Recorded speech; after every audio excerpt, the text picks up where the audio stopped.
This is about grade 1. And I think I'm making these kind of, I suppose I'm leaving it for my children. Or others. Today I realized that I think the average person with MS lives 7 years less than the average person would. I think it was 7. And I'm 69, so if I add 7,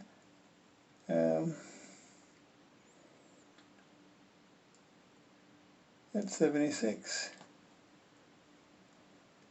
And the average male lives about 75, 76. So statistically, my expiry date has come.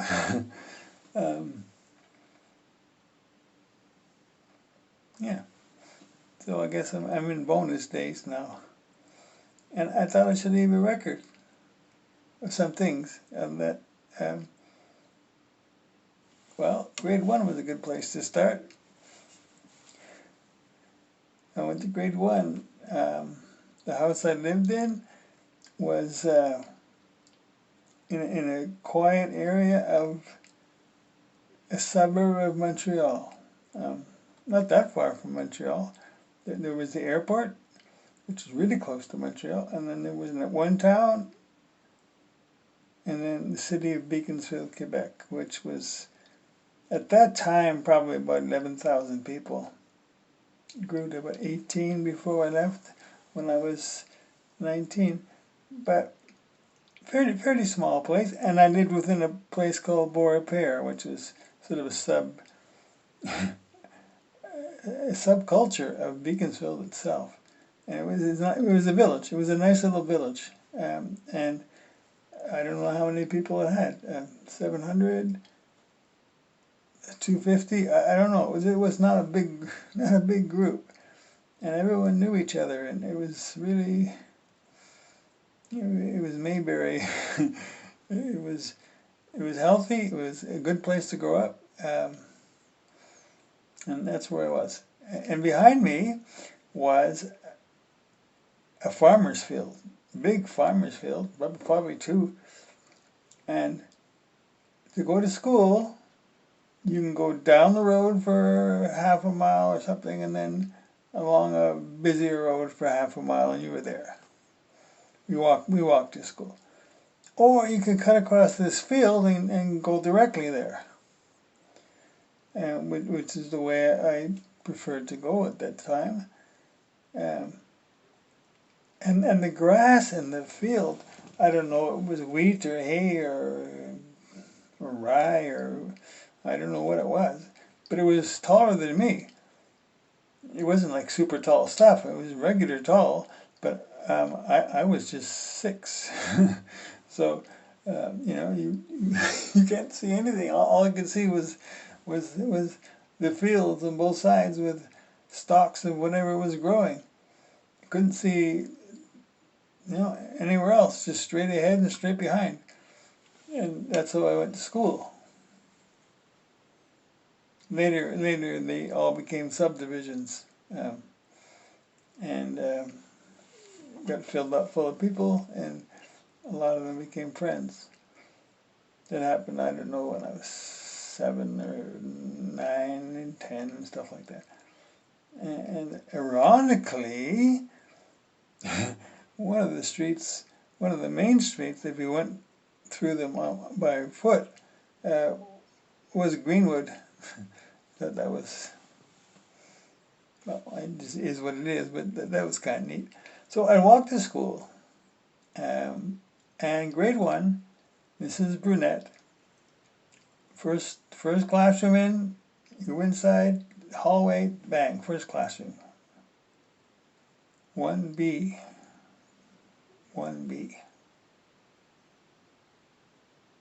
Wonder where 1A was. Oh, 1A must have been across the hall. Yeah. Yeah, it was funny starting at 1B. At 1B, and the teacher was Mrs. Burnett, and that's almost all I remember of the class. Oh, but there was one moment, one thing happened on the first day. You know, I've always been with my parents, and now I was in a group of kids, and they say you learn from your people around you. And the guy beside me, who I'd known since even when I was even littler, and I gave him a lot of thought. I didn't know him well, but he was always in the circle where I was, or just on the edge of it, for till I was 16 for sure. And yet I don't really know him good. I met his parents, and we did some things together. We played baseball on different teams. So we were around each other, but we were never close. That happens. You know. He always treated me well. I always treated him well. I guess we were friends in a way. It just wasn't deep. But when he got older, he got into stuff that mums don't like, and or dads, and my mom would find out from his mom, oh, he's doing all these things, and she'd come home at night and she would say, is that why you don't hang around with those guys anymore? Because they're doing all those bad things. And I honestly answered, but at the same time I protected him. I said, I don't really know him that well, but he was into stuff. He was the first guy to get into everything bad. Or he first guy to get into things that got him into trouble. That's what he was good at. But he was not a bad person. That was just he was like that. It was like, oh, what's that? Oh, I think I'd like to try that. And in doing that, he got himself in trouble, including the grade 1 class. Well, no, actually, he didn't get in trouble. He almost got in trouble. He caused trouble. But that wasn't his intention. He wasn't a leader. Like, he didn't have a gang and lead people around. He was more of a follower. But just in his curiosity to find out what's that about, he set an example, even if he didn't mean to. He didn't want to be an example. He was just doing what he did. And, you know, we're growing up, and, oh, what's that guy doing over there? Oh, that looks interesting. I think I'd like to try that. So in a way, he was a pioneer for us young 6-year-olds and onwards. But he was not a leader. He was just there and had an influence that he never intended and we never noticed.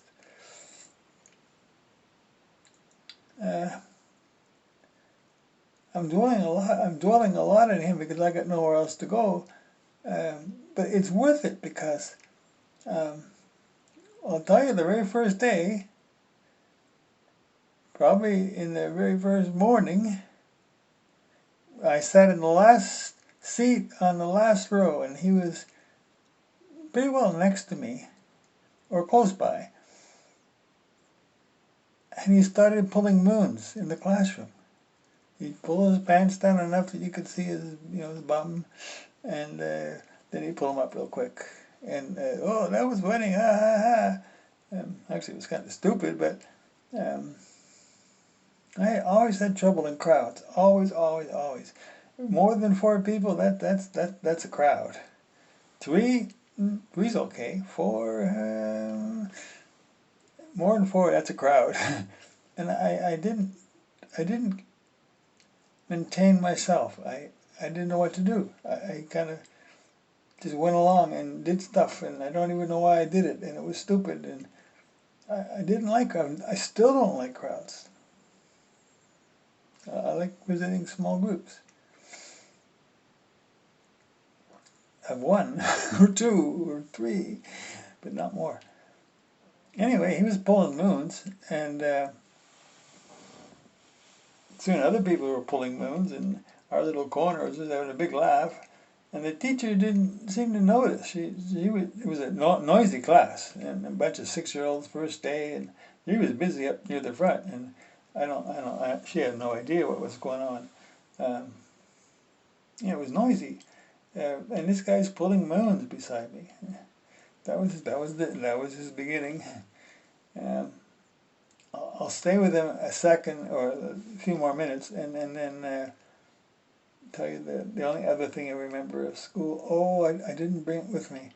I have my report card from grade 1, and it shows that I did good. I did good.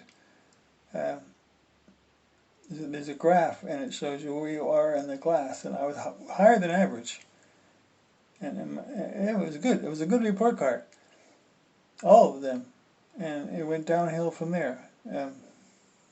On an angle, steady, downhill, never stopped going downhill. Yeah, it just was, that's the way it was. My parents took me, I guess, to some person who would study how you're doing in your head and stuff. And I don't recall it, but they told me later, like 30 years later, my mother did tell me, maybe more than that, that they had me examined, or you went for a checkup of the mind, or not the mind. It was overall well-being, or something. And they said that I was doing fine. I was growing healthy, and everything was good. But the only negative they had was, over the years, he's going to lose his concentration. His concentration will spiral downwards. Now, how they knew that, I have no idea. But that was the diagnosis that I was told 35 years later or something. And I wonder why they never said it sooner, because it kind of made sense. In fact, it makes even more sense today than ever. But grade 1, I did well, and this guy next to me didn't really know him, but I would call him a friend, because we were good to each other, just at a distance, and we didn't hardly ever meet. But that day, he was the guy next to me, and he was pulling moons in my first day of class in grade 1. And I'll have to go with him a bit more. He was the first person, probably, to discover drinking, and then he somehow get some beer, and he'd be the first guy to get marijuana. Maybe not the first, but he kind of explored that kind of stuff. And he was the first one to get into the pub underage. I think there's only 2 more steps to him, really 3. When I was of drinking age, and probably came back from, after leaving Montreal, came back later, and I went to this pub. It wasn't really it's a pub, but it was more than a pub. But it was more like a club, but it wasn't a club. It was, you sort of went there as a pub, not a club. But they did have a band on the weekends, and I think there was some food too, I think. Quite a big place. But I was there one night. I was leaving, and maybe a little tipsy, maybe, and there was this one table that was really long. I don't know how long. 30 feet? I don't know how long that is, 30 feet. 40 feet, maybe. Really long table. And everybody sat on either side of the table. And at the end of the table, there was room for 1 or maybe 2. It was really strange. This long table. There was 2 of them there. Anyway, long table, and he was in the middle of it with a bunch of people, and So I went over and, hey, how you doing? And he said to me, shh, don't talk, don't say anything. I said, well, what do you mean, buddy? I didn't use that language, buddy. Um, but what do you mean? What do you mean? I can't talk. What do you mean? Just get out of here. It was weird. And I looked around the table, and I never saw so many serious-looking people. I mean, there was not anything close to a smile, or they just all looked mean. So I maybe go by. I'm going to go outside now. You know, the others had already gone outside, and so I went outside and said, "I wonder what happened in there. What's that about?" And they told me. They said, I don't remember which it was. It doesn't really matter. They're both the same as far as I'm concerned. They said, "Oh, you don't go to that table. That's you don't want to go there. That's all Hell's Angels or organized crime." I can't remember which they said, but I don't think there's a difference really. And they were heavy dudes, and I don't think they laughed a lot, you know. And he got involved with them. I don't know in what connection. Probably drugs. It was probably a drug connection of some kind, and it almost seemed like he was trapped in there. I don't know. I mean, I knew it was a good idea to get out, and yeah, so that was part of him. And then about when I was 40 or so, I went to Montreal, and I went out to Warpair, still a village then. Anyway,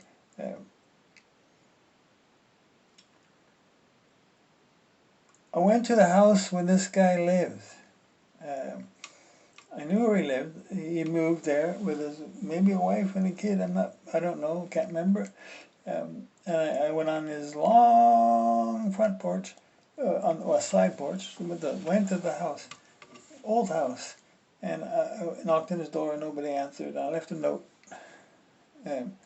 Never heard from him, which is okay. I didn't, you don't have to answer. But about 10 years ago, he found me on Facebook, and he said, "Oh, hi, how are you doing? I'm living in Thailand, and I'm doing all these things." And, to me, it was just another one of those, "Oh, let's try that." And Thailand has probably got a lot of things that are not legal here, that are legal there, and I have no way of knowing what he was doing. No way of knowing. I can imagine, and there's a lot of possibilities. But imagine hashish would be part of his resume. Perhaps, but I don't know. And then not long ago, 4 or 5 years ago, he died in Thailand, which I think he'd been there a long time. But I know no details. I did hear how he died, and I forget. Was it natural or was it drug overdose? Or, could be either. I just don't remember, so I can't say. Yeah. But he was always getting himself in trouble, or pushing trouble anyway. And I suspect, well, he lived a long time. I think he did well. And I did like him. But we just never, some people you get close to and you bond, and others you just know from around a lot. Or around some, all the time. Forever crossing paths, not crossing paths, parallel paths. And anyway, that's that. In grade 1, the other thing that I remember, but first I got to tell you about kindergarten, because that was really quick. Kindergarten, I think I flunked out. I remember at the beginning I had to draw a picture of somebody. So I drew a picture and I had to take it home. So show my parents, And I looked at the picture and I couldn't draw. No, it just didn't work. Just was a bunch of sticks and scribbles, and I couldn't draw. Never did. Never could. Um, I mean, the whole kindergarten was in the arts and crafts, and I was more into toboggans and footballs. You know, if the kindergarten had been full of toboggans and footballs, I probably would have had a good time. But it didn't. It had crafts and had paste. Had paste too. We used to have little things of paste for sticking things in books and stuff. I don't know what it was for exactly, but something like that. And I took the picture home, and my parents said, "Oh, you got a picture? Oh, what did you make?" And I looked at the picture, and I was ashamed. It just didn't even look anything even close to a person. It was just a bunch of scribbles. And I lied, but I was also truthful, because that's how I saw it. I was creative. I said, "Oh, that's a pile of garbage," because that's what it looked like to me, a pile of garbage, just with a bunch of stuff. And they said, "You drew a pile of garbage?" Yeah, I drew a pile of garbage. I did. That made them wonder. Next day we had to do another picture. This time it wasn't just a guy standing, or a girl, a person standing. It was a person going down the hill in a sled. Okay, so I'll try and do that one. All my life I couldn't draw, and I tried, and it looked like a pile of garbage again. Only this time you can kind of make out one of the what do you call it, underneath the sled, a sleigh, one of the bars on the bottom. You could kind of make one of those out if you knew what you were looking at. And so I took it home, and oh, what did you make today? I said, well, that's another pile of garbage, but this time it's on the sled. Why would you make a picture of a pile of garbage on a sled? And I said, well, that's so you can take it to the dump. You can transport the garbage to the dump. Oh. Well, that's what it looked like to me. Maybe it was that. But I was supposed to be making a man or a person on a sled. That's what it was called, a sled. Yeah. And the last thing I did in kindergarten was that paste. It looked really delicious. It takes it on my finger. I remember eating the paste. I remember this. It did not taste as good as it looked. And that was my kindergarten education, as far as I know. Although in 19, I don't know, we'll call it 50, I did manage to draw a chicken. Did a little thing with a chicken, just the outside. I developed the chicken, and I ended up making a cartoon, and they published it in the paper, the local paper, every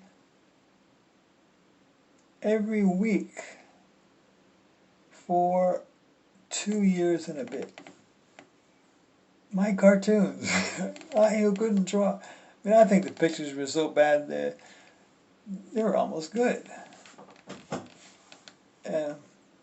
I could do a part of a tree, and I could do a branch, and do some bird thingies in the sky, give it some background. And it was a lot of fun, actually. And I mostly they were, I don't know what they were. They were just kind of political and kind of just fun.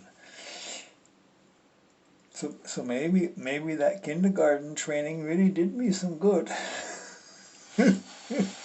I don't remember anything else at all. I don't even remember numbers or letters, or I don't remember anything like that. So the last thing in grade 1 that I remember was not something in my own class. Plus, that I got good marks. That was quite remarkable. I don't know how I managed to do that. I must have learned something. But the teacher in the next room over, I'm not going to say her name just because it's not nice.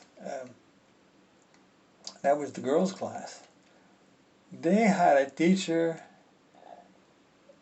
that was supersized. As I recall, she was huge. Mind you, I was small, but she was huge. If she was a tank for the armed forces would be pleased. They'd be pleased to have a tank like her. And I think that's where the saying came from. Oh, she doesn't wear clothes, she wears a tent. I thought she was rather large. I've only heard good things about her, though, so I'm not going to say her name. Did I just finish grade 1? I think I did. And I touched on kindergarten.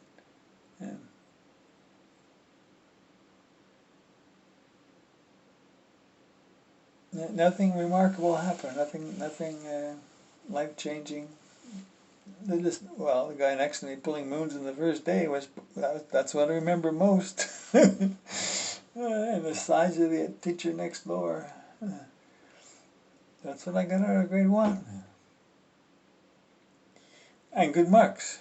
Yeah. In fact, when I do grade 2, which is really short, because the guy pulling moons wasn't there. Well, I don't remember him being there. And anyway, I remember grade 2. It was a good year. It was a really good year. Grade 1 was kind of loud, confusing, a bunch of people, and I don't even know what happened. So that's so much for grade 1, and I will do grade 2 next time. Love you.